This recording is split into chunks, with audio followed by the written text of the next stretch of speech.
Our next senior, Matthew Butler. Questions for Matthew, please hit the raise your hand function. We'll start once again with David Pascal. Hey, Matthew, given how crazy 2020's been and given what y'all have been through with postponements and rescheduling and an 8-game winning streak, a 6-game losing streak, what are you going to kind of take the most from this experience these last several months? It's just, it's all about resiliency. In life, you go through your ups. Sometimes your ups last for a long time. You go through your downs, and sometimes your downs last for a long time. But, you just thank the Lord that you're able to make it through, that you're able to be resilient through these tough times and, keep your mind on right. Everything in life's a lesson. We were asking you a bunch right after Coach Pruitt took over the defensive line for Coach Brumbaugh. Just curious, several weeks later, what has that been like? Does it feel any different now than it did at the start, or is it just kind of old hat at this point? In this game, in this quote unquote business, you got to learn to kind of adapt and kind of go with the flow.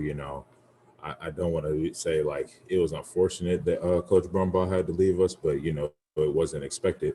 And even though it wasn't expected, we had to adapt, improve, and push forward. Not just me, but the whole D line and even the whole team to an extent. Yeah. Brent, then Gustavo. Matthew, your numbers the last 3 or 4 weeks have been some of the best numbers statistically that you have put up this year. Why is that the case? One, and two, do you feel like Saturday is your final goal here? Have you even thought about that at this point? Will you go through the senior day ceremonies? Kind of where is your thought process with the A&M game on Saturday and potentially the final game in Neyland Stadium? As far as my numbers and everything, I mean, I like balling. We all like balling. We all try to improve week by week. You look at the film and you say, darn, I missed with that move, or, darn, I could have came out my hips better on that. So you go to practice and you work on it, and it translates to Saturday and you make some plays. And this past Saturday, I was fortunate enough to, tie some things together and, showcase the skills that I know I had. As far as the senior day and coming back and last game in Neyland and all that, I've definitely thought about it. I'm not going to sit here and say that I haven't thought about it. I just don't really know exactly what I'm going to do. So, today is Tuesday, the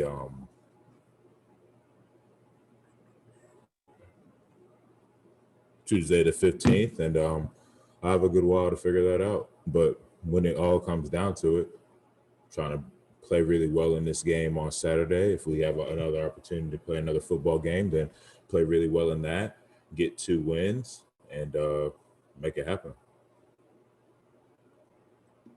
Matthew, Saturday is going to be a special day for seniors, but also Texas A&M is fighting for a college football playoff. How do you see the Saturday game also for you as possibly, your last game, but also Texas A&M fighting for a college football playoff that makes that game more, challenging? I don't really think that, them fighting for college football playoff makes it more challenging. I mean, I believe that at the beginning of the year, they felt like they were a good team, just like we felt like we were a good team, and they go into every game thinking, let's win so that we can accomplish whatever goal that any team may have. And,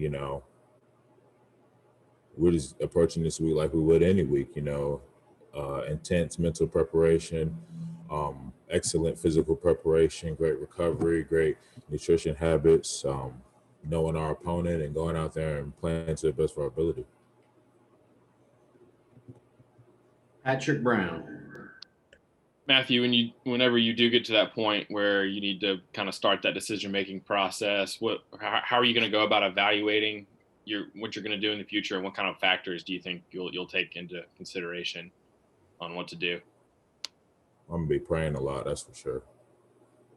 Talking to my mom and dad, talking to people who I trust, and praying even more. There's a lot of factors that go into it, though. I probably am not even at liberty to just disclose every single factor that may go into it. I'd be up here talking for a few minutes. Thanks. Back to Brent. Matthew, when you look at Texas A&M, you guys have been really good against the run, numbers-wise, the last 2 weeks. When you look at their run game and you look at their offensive front, what stands out to you about Texas A&M when you see them on tape? Oh, they have a talented offensive line. They work together. They're one unit. They're pretty disciplined. They don't give up too many tendencies as far as their personal techniques.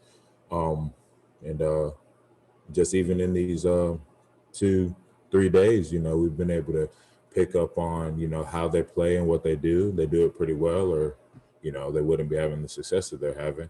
And it's going to be a formidable opponent and a excellent challenge. David Pascal.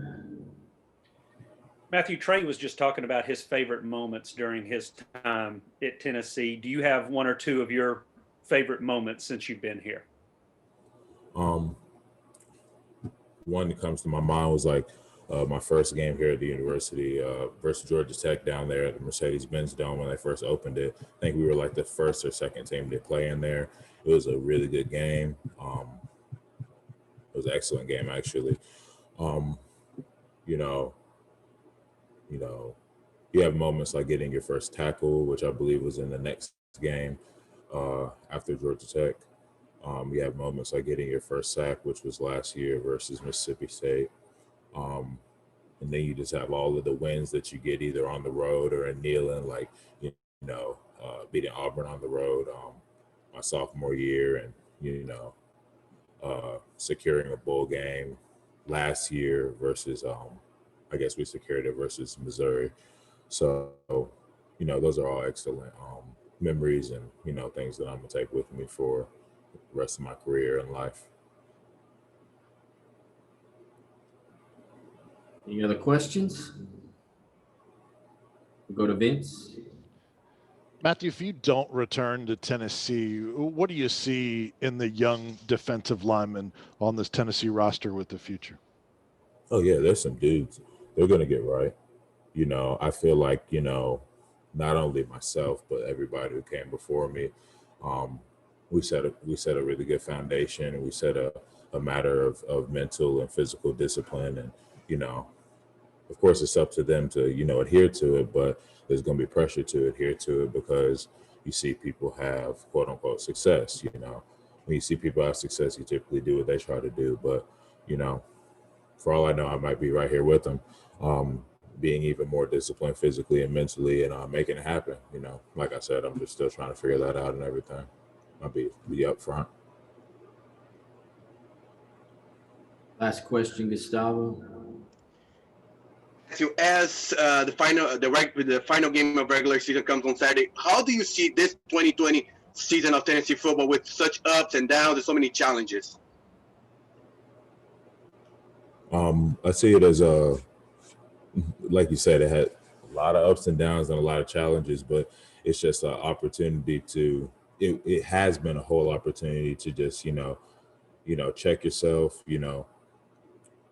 realize that life and a season, whether it be in the middle of a pandemic or whether it be in quote unquote normal circumstances, is all about your resiliency. Are you willing to do it again and again and again in spite of whatever may be going on in the world or whatever might be going on in your personal life? I'm not saying that ignore what's going on in the world and ignore what's going on in your personal life, but when it all comes down to it, this can be a way of life for some people as far as football. This can be a career for some people as far as football. And a lot of times, it's just a release and an opportunity to go out there and have fun and get better at something. So, you learn about resilience, you learn about yourself, and you learn about life, really. Good luck in your decision. Thanks. Thanks, Matthew.